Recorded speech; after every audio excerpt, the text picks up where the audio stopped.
इसका मत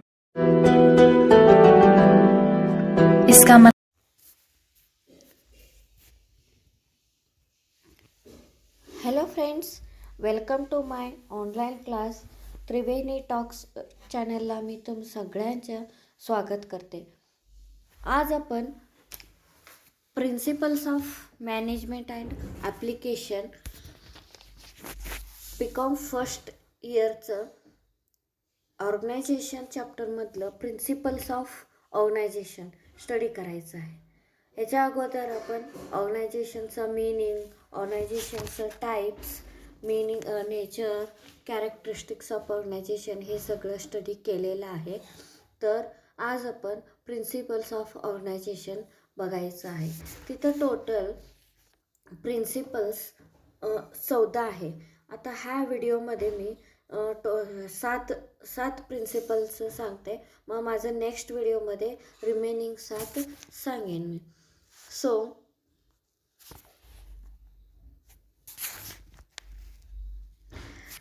there are total 14 principles are there. See one by one.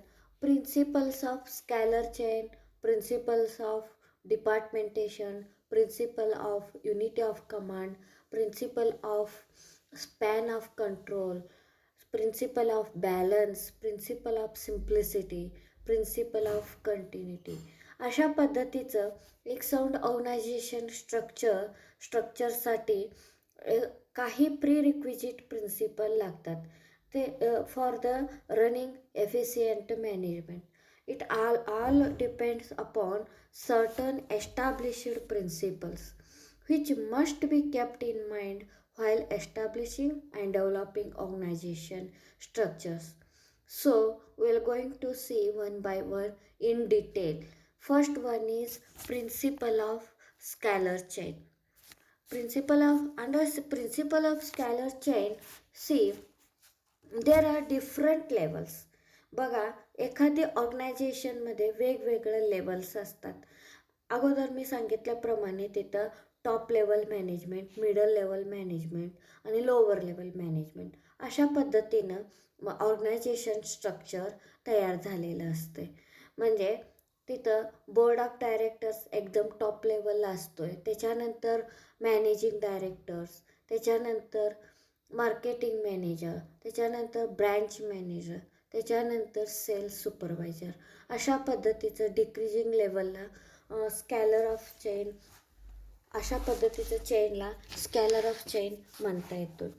म्हणजे totally the scalar principle hold that those levels represents gradation of distributed authority. म्हणजे इथं authority distribute होत जातोय. Board of डायरेक्टरपासून managing डायरेक्टरला, managing डायरेक्टरपासून मार्केटिंग मॅनेजरला अशा पद्धतीचं वेगवेगळं लेवलला त्याचं अथॉरिटी डिस्ट्रीब्यूट होत जातोय. म्हणजे totally consequently position holders at each level have a lower status. This principle is important in the sense that it throws light on the way in which the different parts of organization are created and held together. Further, it also helps in understanding the authority relationship organization. अशा पद्धतीचं authority वेगवेगळ्या डिपार्टमेंटला वेगवेगळं एक limited पार्टमध्ये होत जातो आहे. Then next principle comes to principle of departmentation. बघा, इथं डिपार्टमेंटेशन हा नावमध्येच आहे. म्हणजे वेगवेगळं ऑर्गनायझेशनमध्ये वेगवेगळं डिपार्टमेंट्स असतात. कसं म्हणजे वेगवेगळं डिपार्टमेंट असणार. ते डिपार्टमेंटसुद्धा ऑर्गनायझेशनचं साईजनुसार, ऑर्गनायझेशनचं वेगवेगळं पार्टिशननुसार असं असतो आहे. म्हणजे त्याचं कामानुसार म्हणा, त्याचे प्रोडक्शन म्हणा, नॉन प्रोडक्टिव्ह म्हणा, अशा पद्धतीचं असतात. म्हणजे division and classification of an enterprise into several distinct departments or sections. कसं असतात, प्रोडक्टिव्ह ॲज वेल ॲज नॉन प्रोडक्टिव्ह. म्हणजे डिफरंट पार्ट्स आणि different section, productive, non productive अशा पद्धतीचं वेगवेगळे डिपार्टमेंट असतात. It totally departments this division of work totally depends upon nature of the business to help towards to it organized efficiently to facilitate execution of the work assigned to the functional heads. It is only by clearly defining and limiting the function scope of each department and its careful division and subdivision that definite responsibility can be fixed. मग इथं वेगवेगळं department केल्यामुळं वेगवेगळं according to their size, according to their nature of the business वेगवेगळं division केल्यामुळं त्यांचं रिस्पॉन्सिबिलिटीसुद्धा fix असतो आहे. The required personnel for each department can be fairly determined. So next principle comes to principle of unity of command. बघा, unity of command means कसं असते, एखाद्या ऑर्गनायझेशनमध्ये वेगवेगळे डिपार्टमेंट असतात. वेगवेगळे डिपार्टमेंट असल्यामुळं वेगवेगळं सबऑर्डिनेट्स म्हणा, वेगवेगळं लेवल्स म्हणा, म्हणजे ह्याच्या अगोदर सांगितल्याप्रमाणे स्कॅलर ऑफ चेनमध्ये कसं असते, बोर्ड ऑफ डायरेक्टर किंवा top management, middle management, lower management ह्या पद्धतीचं असल्यामुळं म्हणजे एखादी बोर्ड ऑफ डायरेक्टरने दुसऱ्या मॅनेजिंग डायरेक्टरला ऑर्डर द्यायचं असेल तर मॅनेजिंग डायरेक्टर फक्त बोर्ड ऑफ डायरेक्टरचंच ऑर्डर फॉलो करायला लागणार. म्हणजे इथं principle unity of command, unity means फक्त एकाकडून वन बॉसकडून फक्त त्यांना ऑर्डर घ्यावं लागणार. म्हणजे कसं असते बघा, under this arrangement, an employee receives orders only from one superior boss.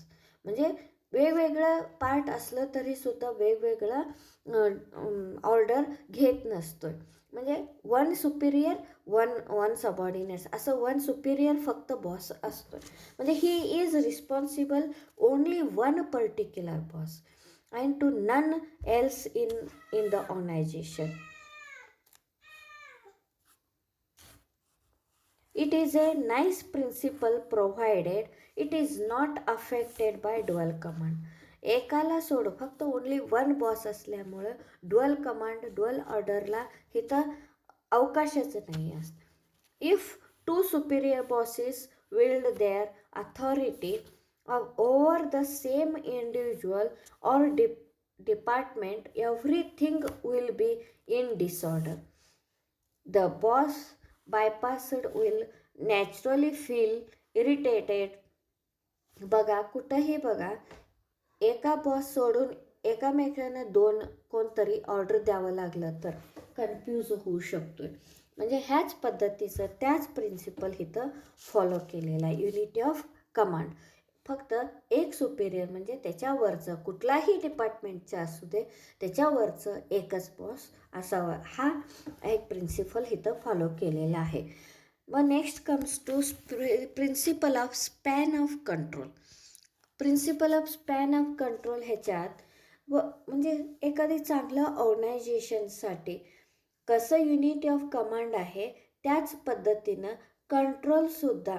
आता फॉर एक्झाम्पल एक मॅनेजरच्या हाताखाली 4 माणसं राहणं किंवा एक सुपेरियर आणि सबऑर्डिनेट 4 म्हणजे 1:5 अशा पद्धतीचं. म्हणजे फॉर एक्झाम्पल वर्कर असेल तर एक हेड, एक मॅनेजर, त्याच्या हाताखाली 4 माणसं, त्याच्या हातात 4 माणसांचं म्हणजे सबऑर्डिनेट्स, त्या सबऑर्डिनेट्सच्या खाली 20 ते 25 फोरमन्स म्हणा, वर्कर्स म्हणा, ह्या पद्धतीचं असतात. म्हणजे for sound organisation the span should be short but care should be taken to avoid overloading supervisors or top management personnel with too many subordinates. म्हणजे वेगवेगळे सबऑर्डिनेट 1:5 अशा पद्धतीचं. The span of control may increased when the work performed by the subordinates becomes of A routine nature. बघा, practice झाल्यावर, वेगवेगळं routine बसल्यावर म्हणजे सबऑर्डिनेटच्या हाताखाली वर्कर्स ते वाढू शकतात. म्हणजे कसं, these ratio between superior to subordinate may range from 1:5. बघा, सुपिरियर टू सबऑर्डिनेटच्या मध्ये 1 म्हणजे 1 सुपिरियर 5 सबऑर्डिनेट्स अशा पद्धतीचं. मग त्याच्यानंतर कसं असते, the higher executive position and 1:25 or 1:20 in the lowest position. कसं लोएस्ट पोझिशनला वर्करचं पोझिशनला जातोय त्या पद्धतीनं रेशो पण वाढत जाते. म्हणजे वन हेड असतोय, त्याच्यानंतर 20-25 वर्कर्स असतात. In other words, Foreman may have 20 to 25 workers under him and A manager may have 4 to 5 deputy manager. म्हणजे ह्या पद्धतीचं स्कॅलर चेन म्हणा किंवा स्पॅन ऑफ कंट्रोल कसं असते बघा. एका मॅनेजरच्या खाली म्हणजे ह्या पद्धतीनं फ्लॅट स्ट्रक्चरमध्ये, सबऑर्डिनेट्स वाईड स्पॅनमध्ये, म्हणजे हे सगळं खालचे सगळं सबऑर्डिनेट्स, वन मॅनेजरचं खाली म्हणजे सबऑर्डिनेट्स असतात. ह्याच पद्धतीनं म्हणजे एक मॅनेजरचं खाली वेगवेगळं सबऑर्डिनेट्स म्हणजे मेन वेगवेगळे डिपार्टमेंट. आता प्रोडक्शन डिपार्टमेंट, टॉप मॅनेजमेंटच्या खाली production department, market department, HR department, असं वेगवेगळं डिपार्टमेंट. त्या डिपार्टमेंटच्या आणि परत सब डिपार्टमेंट्स किंवा तेथलं प्रोडक्शन डिपार्टमेंटमधलं आणि 4-4 वर्कर, 5-5 वर्कर अशा पद्धतीचं असं चेन होत जातं आहे. मग next comes to principle of balance. तर बघा, कुठलाही बॅलन्स जनरली बॅलन्स असेल तर म्हणजे प्रिन्सिपलचं बॅलन्स कसं, एखादी इफेक्टिव्ह ऑर्गनायझेशनसाठी बॅलन्स ठेवावं लागते.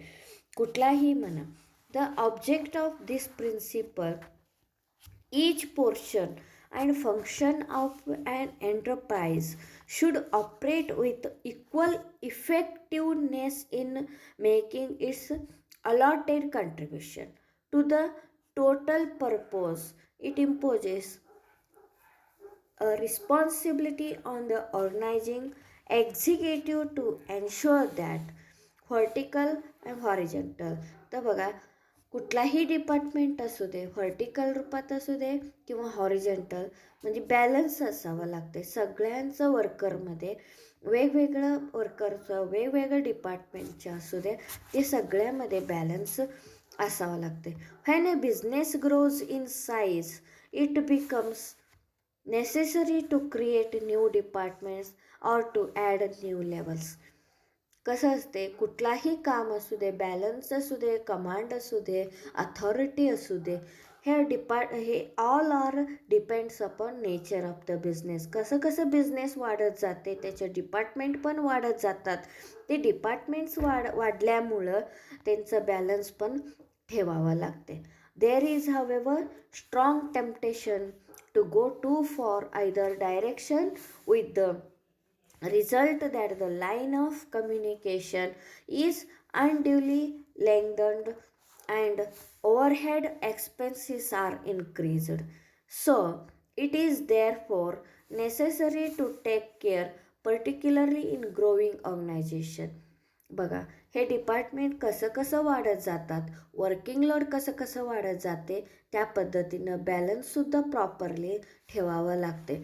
To see that the organization structure does not become extremely tall or flat, and to ensure that its dimensions are in a reasonable balance. Reasonable balance वेगवेगळ्या डिपार्टमेंटमध्ये ठेवावं लागते. So next comes to principle of simplicity. बघा, simplicity म्हणजे किती simple असतं तेवढं, म्हणजे म्हणतात बघा, सिम्पल लिव्हिंग हाय थिंकिंग, अशा पद्धतीनं म्हणजे प्रिन्सिपल ऑफ सिम्प्लिसिटी. वेगवेगळं म्हणजे ऑब्जेक्टिव्ह असू दे, ऑर्गनायझेशनचं प्लॅनिंग असू दे, जास्तीत जास्त सिम्पलेस्ट फॉर्ममध्ये ठेवावं लागते. The organisation should strive to structure which is the simplest possible and yet will fulfill the purpose intended and provide the company with economical and effective means of accomplishing its objectives.